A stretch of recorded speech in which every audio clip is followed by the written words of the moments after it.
I'm Sharon Tracy Del Bay, Militia American National. Because when it's time to take actions, actions going to have to be taken. We claimed our independence 1776. I and all Moorish American nationals.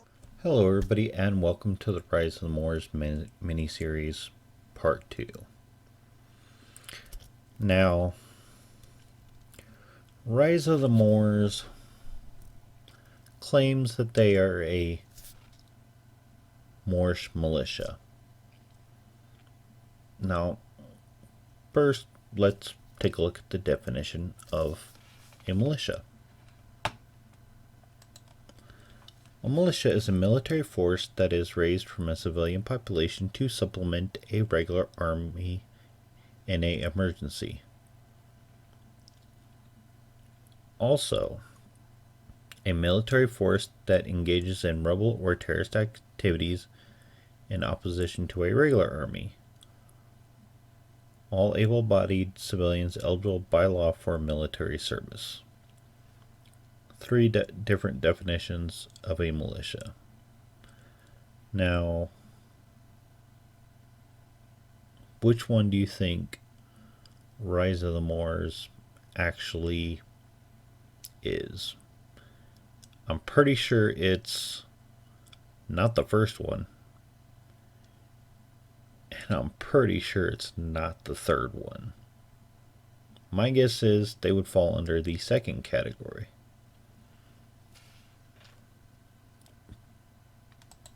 But I'll leave this up to you, my watchers. But my thing is, Rise of the Moors, have you ever heard of the duck test? Yes, the duck test is actually a thing. And let's look at actually what the duck test is. The duck test, everybody. If it looks like a duck, swims like a duck, and quacks like a duck, then it probably is a duck. That is the duck test. Now, how can we apply this to Rise of the Moors?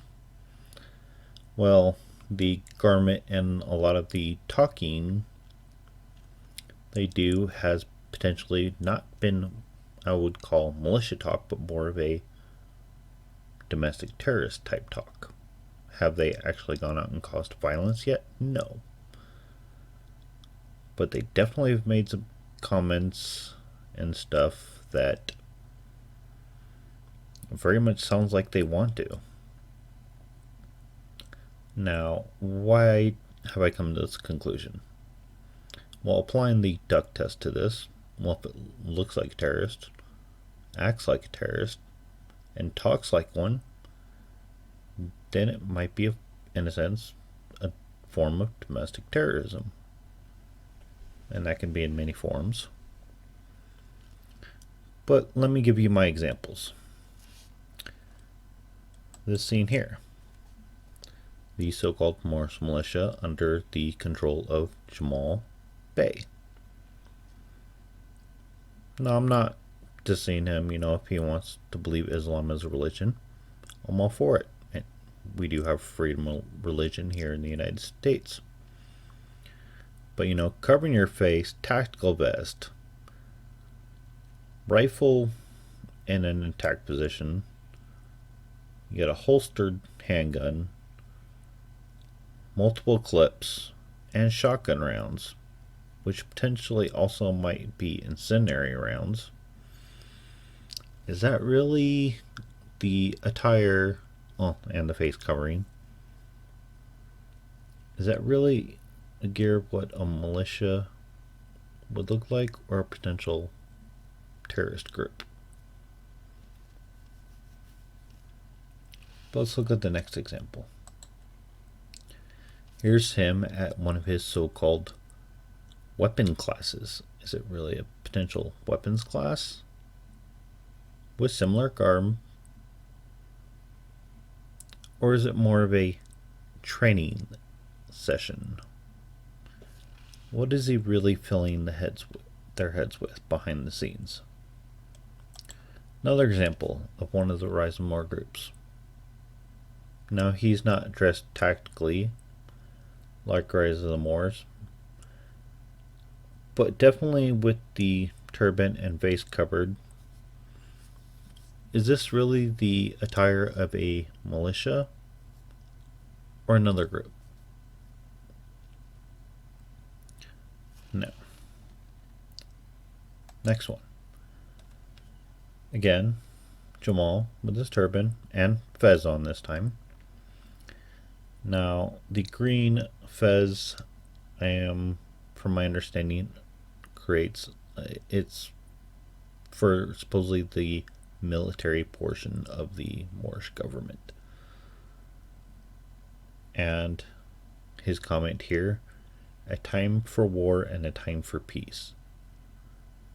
Is that really a friendly militia that's supposed to supplement the regular army in case of emergency?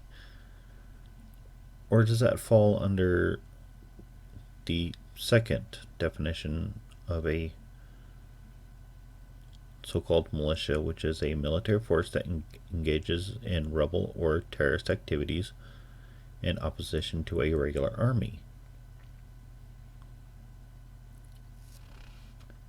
No. We're anti-government and blah, blah, blah, blah, Here's a blah. clip. But to clear that up, we're not anti-government or anti-democracy. Hey everybody, sorry for the little jump cut video here. One thing I forgot to add is what Jamal said.